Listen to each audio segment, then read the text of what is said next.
அந்தம்பாடியில் நான் மறையோனாய் அந்த பிள்ளாரையனாய் அமர்ந்தருளியும்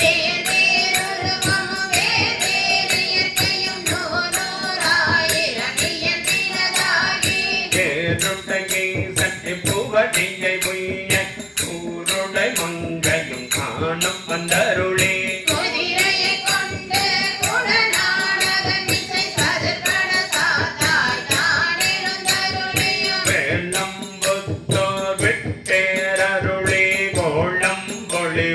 காட்டிய கொள்கையும்